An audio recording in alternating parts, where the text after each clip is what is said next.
नमस्कार दोस्तों, इतिहास की बात में आपका स्वागत है।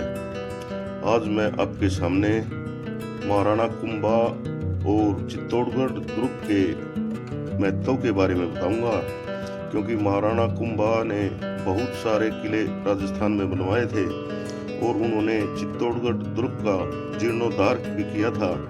इसलिए आज आप मेरे वीडियो में देखेंगे कि चित्तौड़गढ़ दुर्ग का क्या महत्व है और कैसे महाराणा कुंभा ने इसे बनाया था, इसका जीर्णोद्धार करवाया था। आशा है मेरा ये वीडियो आपको पसंद आएगा। पसंद आए तो मेरे चैनल इतिहास की बात को सब्सक्राइब करें। तो आइए आगे बढ़ते हैं। संसार में अनेक स्थान होते हैं जिनका भौगोलिक महत्व उन्हें दर्शनीय बना देता है। कुछ स्थानों का ऐतिहासिक महत्व उनकी प्रसिद्धि का कारण होता है। चित्तौड़गढ़ का महत्व भौगोलिक है और ऐतिहासिक भी, साथ ही यह देशभक्ति का तीर्थ भी है। धार्मिक दृष्टि से भी चित्तौड़ अत्यंत महत्वपूर्ण है। ऊंचे पर्वत पर बना यह किला शत्रु के लिए सुगम नहीं है। पत्थरों से बना इसका सुदृढ़ परकोटा अपने आप में विशेष महत्व रखता है। जहाँ तक ऐतिहासिकता का महत्व है, इसका निर्माण राजा चित्रांगद ने करवाया था। इसका नाम चित्रकूट रखा था। सूर्यवंशी राजवंश की राजधानी यह कई बार उजड़ी, कई बार बसी। निरंतर इसने आक्रमण झेले और जोहर किए। हजारों अपनों को कटते मिटते देखा। अनेक विजय की, पराजय की, परंतु शौर्य की गाथाएं घटती देखी। भारतवर्ष के इतिहास में चित्तौड़ का विशेष महत्व रहा है। भारत का शौर्य तीर्थ, बलिदान पीठ तथा देशभक्ति की सतत प्रेरणा का प्रतीक रहा है यह चित्तौड़गढ़। यहाँ की स्थापत्य कला, मूर्तिकला, शिल्प और चित्रकला के आदर्श रहे तथा साहित्य संगीत कला के उत्थान में भी चित्तौड़ अग्रणी रहा है।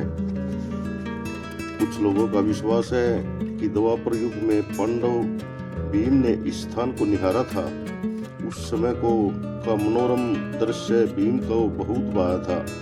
यहाँ अपने घुटने के प्रहार से पर्वत से पानी निकाला था।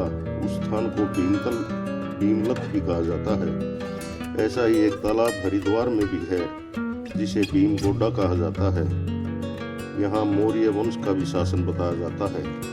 चित्रांगद मौर्य वंश के ही राजा थे जिन्होंने इस महान दुर्ग का निर्माण करवाया था चित्रकूट नाम से। मौर्य वंश ही मौर्य वंश कहलाता है।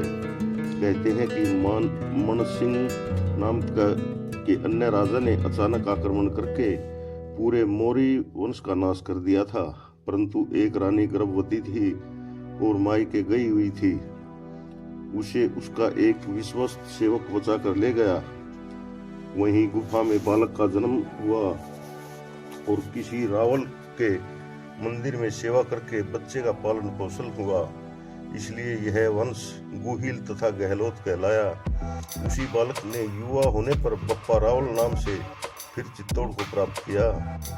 जोहर व्रत करके रानियों के साथ हजारों स्त्रियों ने 2 बार अपने अस्तित्व की रक्षा के लिए स्वयं को जीवित जला दिया। गोरा बादल तथा जयमल पत्ता जैसे वीरों ने अपने रण कौशल और शौर्य से उसकी शान बढ़ाई।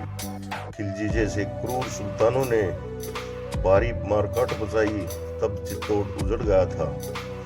फिर सिसोदा ग्राम में जन्मे पले बड़े राणा हमीर ने अपने पराक्रम और चातुर्य से इसे प्राप्त कर लिया। सिसोदा की समृद्धि बनाए रखने के लिए वही वंश सिसोदिया कहलाया। सिसोदिया वंश में ही राणा चुंदा जैसे चरित्रवान वीर और वचन के पक्के व्यक्ति इसी चित्तौड़ में उत्पन्न हुए हैं। महाराणा लखा की दूसरी पत्नी हंसाबाई के पुत्र मोक्कल षड्यंत्र का शिकार हो गए थे। महाराणा मोक्कल के ही पुत्र थे महाराणा कुंभा, जिसने चित्तौड़ के दुर्ग का जीर्णोद्धार करवाया था। उसमें अनेक स्मारक, मंदिर, दर्शनीय स्थल विकसित किए गए। उन्होंने अपने पराक्रम से चित्तौड़ की न केवल सुरक्षा की बल्कि इसके कण को वीरता की गाथाओं से ओतप्रोत कर दिया। सांस्कृतिक और धार्मिक स्थलों का निर्माण करवाया। यहाँ भारत के गौरवपूर्ण राज्य मेवाड़ की राजधानी तो था ही, इसे अनेक आक्रमणों का भी सफलतापूर्वक सामना करने के योग्य बनाया। अनेक कीर्तिमान बनाए। एक श्रेष्ठतम दुर्ग की दीवारों में जो विशेषताएं होनी चाहिए, चित्तौड़ दुर्ग में वे सभी विशेषताएं हैं। प्रकृति ने संभवतः चित्तौड़ दुर्ग के लिए एक ऐसी स्थिति बनाकर दी, एक ऊंची सुदृढ़ पहाड़ी और निकट ही दूर तक फैला मैदान। इसकी सुंदरता भी शत्रुओं को मानो आक्रमण के लिए आकर्षित करती रही है।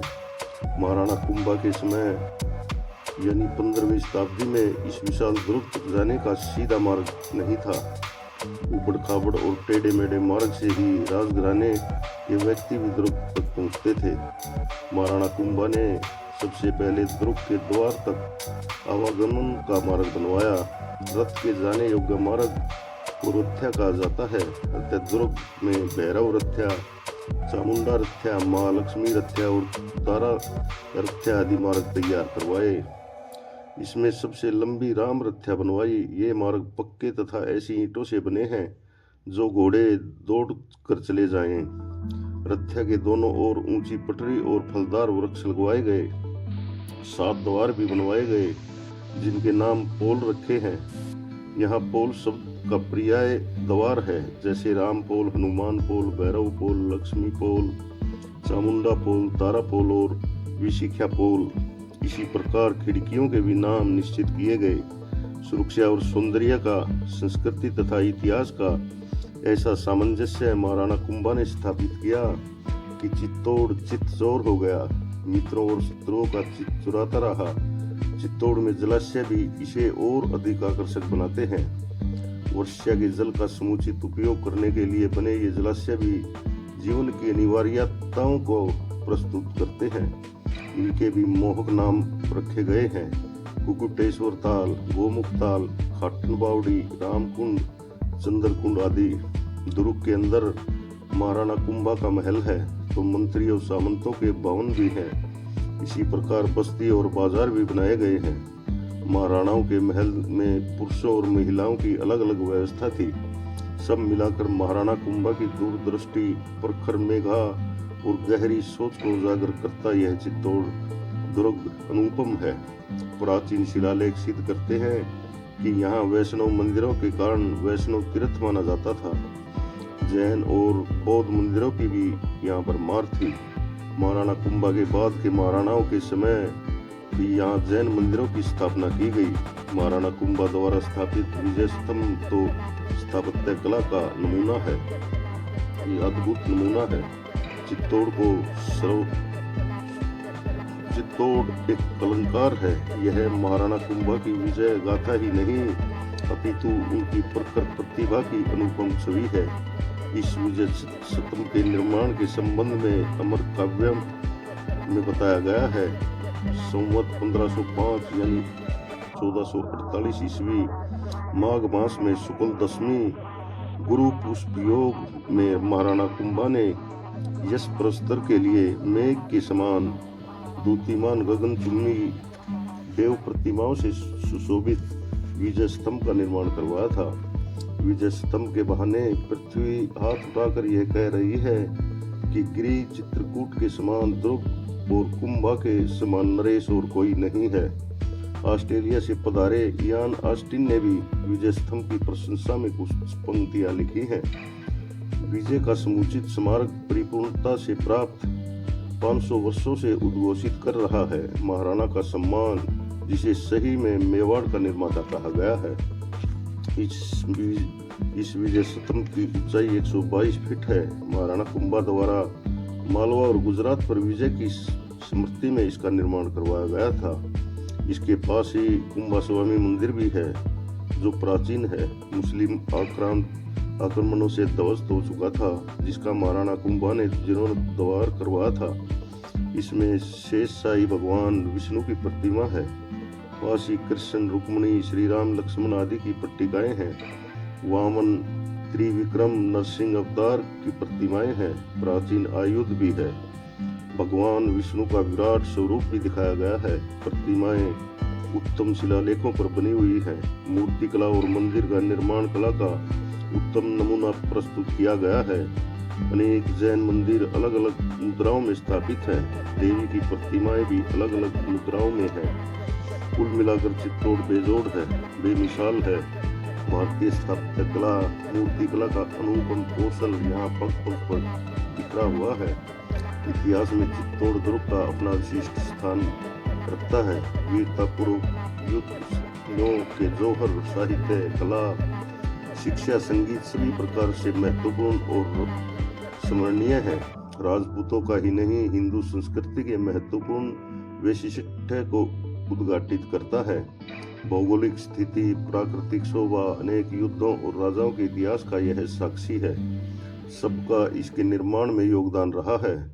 परंतु 15वीं शताब्दी में महाराणा कुंभा ने चित्तौड़ को जो यश प्रदान किया है वह महत्वपूर्ण है। इसके सौंदर्य को निखार कर चिरस्मरणीय बनाने के लिए महाराणा कुंभा का सर्वाधिक योगदान है। तो दोस्तों, ये था हमारा वीडियो महाराणा कुंभा और चित्तौड़गढ़ दुर्ग का मृत्यु। आशा है आपको मेरा ये वीडियो पसंद आएगा। पसंद आए तो कृपया मेरे चैनल इतिहास की बात को सब्सक्राइब करें, वीडियो को लाइक और शेयर करें और एक प्यारा सा कमेंट जरूर करें। धन्यवाद। जय हिंद, जय भारत।